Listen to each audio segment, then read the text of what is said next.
Le ministère public a la parole pour la suite de ces réquisitions. Merci, Monsieur le Président. Messieurs les assesseurs. Monsieur le Président, Messieurs les assesseurs, pour la suite et la fin de nos réquisitions,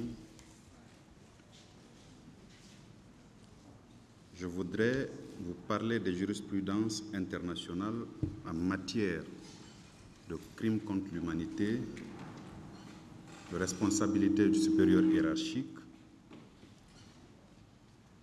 pour vous dire que ce que nous vous demandons, ce que nous vous avons demandé, Monsieur le Président, distingués assesseurs, ce n'est pas inédit.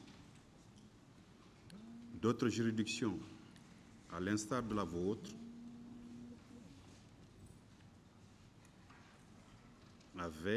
s'étaient penchées sur ces questions-là. Donc la requalification que nous avons soumise à l'appréciation de votre tribunal ne sort pas des habitudes des juridictions pénales. Monsieur le Président, je parlerai tout d'abord d'un arrêt qui a été rendu par la Cour suprême des États-Unis le 4 février 1946. C'est un arrêt de principe qui s'est penché, qui a tranché la question de la responsabilité du supérieur hiérarchique. Ensuite, Monsieur le Président, je ferai état d'une autre jurisprudence, celle du Tribunal pénal international pour la Yougoslavie, qui a rendu également un arrêt de principe le 15 mars 2006. Monsieur le Président, Messieurs les assesseurs, un autre arrêt non moins important,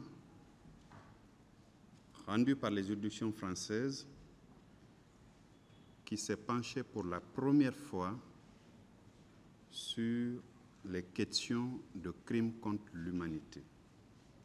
Ces deux arrêts distincts, l'arrêt Barbie du 20 décembre 1985 et l'arrêt Paul Touvier du 1er juin 1995. En sus de ces arrêts, Monsieur le Président, à l'échelle africaine, il y a eu des décisions qui ont consacré, qui ont condamné des accusés pour des faits de crimes contre l'humanité, par viol, torture, séquestration et responsabilité du supérieur hiérarchique, que ce soit au sud Kivu, au nord Kivu, en République démocratique du Congo, j'en ferai état moyennement.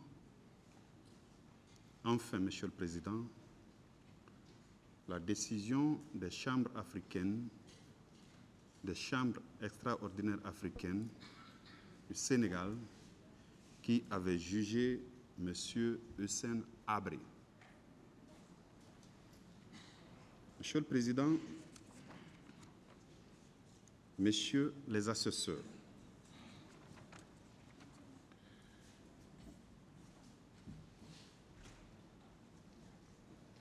en 1944,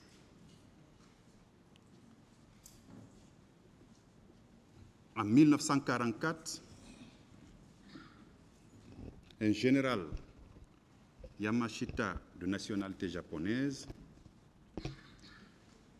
a pris le commandement de la 4e armée chargée de défendre Philippines. Les Américains venaient de s'établir là et ce général a dû replier au niveau des montagnes avec ses troupes. Là étant, Monsieur le Président, un amiral qui était sous son autorité a refusé obstinément de se plier à ses ordres et est resté avec un nombre important de soldats et ils ont massacré, mutilé plusieurs civils. Monsieur le Président, Messieurs les assesseurs, le 5 septembre 1945, le général Yamashita s'est rendu aux Américains en abdiquant purement et simplement. Le général MacArthur a mis en place au niveau de Manille une commission de guerre. Cette commission de guerre devait naturellement se pencher sur les responsabilités des crimes qui venaient ainsi d'être commis. Selon l'acte d'accusation que je vais lire, Monsieur le Président, Messieurs les assesseurs, il était dit ceci. Le général Yamashita aurait, entre le 2 septembre et le 9 septembre 1945, à Manille et en d'autres endroits de Philippines, en tant que commandant des forces armées du Japon, en guerre avec les États-Unis d'Amérique et ses alliés, ignoré de manière coupable et n'aurait pas exercé ses attributions de supérieur hiérarchique de contrôler les opérations des personnes sous son autorité, leur permettant de commettre des atrocités et d'autres crimes contre les ressortissants américains et ses alliés et dépendances, en particulier à Philippines. Donc, Monsieur le Président, l'acte d'accusation indique que, ce faisant, le général Yamashita a violé les lois de la guerre. Monsieur le Président, Messieurs les assesseurs, ce massacre a été horrible. Traduit donc devant la juridiction, son conseil a plaidé pour dire que Yamashita ne devait pas être reconnu coupable des charges selon l'acte d'accusation parce que tout simplement l'amiral qui était sous son autorité a désobéi à ses ordres. Monsieur le Président, des juges comme vous ont rejeté cet argument en invoquant la responsabilité du supérieur hiérarchique. Selon cette forme de responsabilité, donc, le général Yamashita a été condamné pour des faits de crimes de guerre par des actes commis par ses subordonnés. La décision est intervenue le 7 décembre, Monsieur le Président. La Cour suprême des États-Unis a été saisie pour censurer cette décision parce que le Conseil a estimé qu'en réalité, le général Yamashita ne devait pas ou n'aurait pas dû être condamné par la commission qui était mise en place en première instance. Et donc, la Cour a rejeté ce pourvoi-là par un vote de 7 contre 2 le 4 février 1946.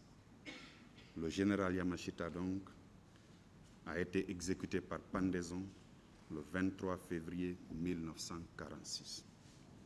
Monsieur le Président, ce rappel, c'est pour vous dire que l'arrêt Yamashita est exemplaire en ce qui concerne, en ce sens qu'il a établi pour la première fois la responsabilité du supérieur hiérarchique en l'espèce militaire.